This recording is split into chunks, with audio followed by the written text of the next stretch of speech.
The country has a goal to plant 2 billion trees, and the Niagara Peninsula Conservation Authority wants to help you contribute to that goal right here in Niagara. Here to talk about Trees for All is the NPCA's Geoffrey Verkade. Geoffrey, welcome to the program. Thanks for having me. Tell me about Trees for All. How does this program actually work? Trees for All is the NPCA and its partners, which includes our member municipalities and some non-government organizations and even some private enterprises responding to the federal government's 2 billion trees initiative. So they've had several calls for proposals for tree planting, and they will invest in tree planting across the country, and we were hoping to gather interest to make a significant business case and pitch to them to bring some of that money to Niagara. What is the goal as far as the number of trees that you'd like to see planted here in Niagara? Well, that's actually a really interesting question.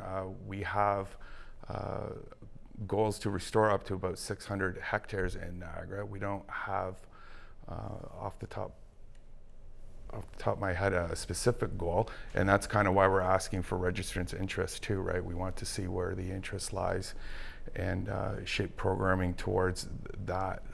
The need is great, so goals are useful to help us to get somewhere, but the other reality is the landscape is largely private landowner base. Right. So from a functional dependency perspective, we're always at the kind of mercy of their uptake, and they're willing to work with us.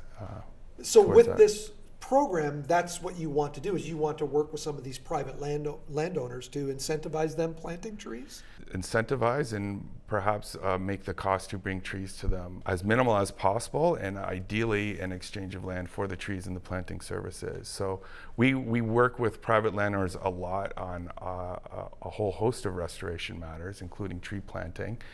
So that's not changing. We've always been working with them, but with this opportunity with the federal government, we'd like to ramp up and increase that because it's an opportunity to bring that investment and awareness around the benefits of trees and get more in the ground in Niagara faster.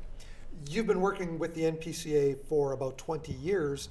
You've told me that you haven't really seen a lot of change in the landscape here in Niagara over the 20 years, and it's really crucial that this becomes a big part of the push to make some change. We keep track of how much forest or wooded area cover we have.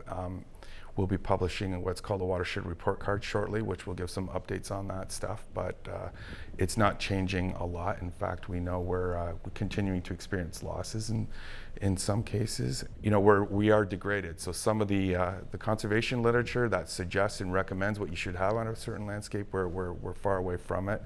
And when we were looking at some of the initial target setting and numbers to respond to this federal program, we kind of played around with a certain number, about 2 million trees, and then we realized that would be significant capacity uptake, like we'd have to quadruple or even quintuple our efforts, and that would only move the forest cover needle 1% in Niagara from its current 18%. Yeah. Some municipalities have enacted tree bylaws to make sure that they don't lose some mature trees as well.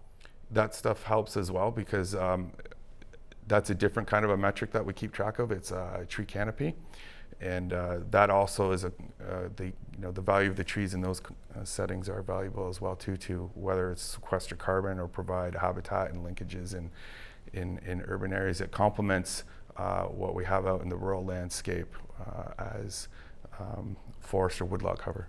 How can someone get more information about Trees for All and how they can participate in this program? They can go right to the authority website right now, and we have a link to our engagement, what we call our engagement portal for Trees for All, right from the main website. And then once you land on the engagement portal, there will be a link into a mapping application where people can find their property and then submit the form to express their interest for planting trees on their property, and give us a little bit of information about how much they think they might have available. And then we'll be getting back to them in the next coming months to validate those sites and start developing ideally a planting schedule. And all this would help us inform 2 billion trees planting application or further authority programming in partnership with our current partner members. Perfect. Geoffrey, thanks so much for filling us in. Thank you for having me.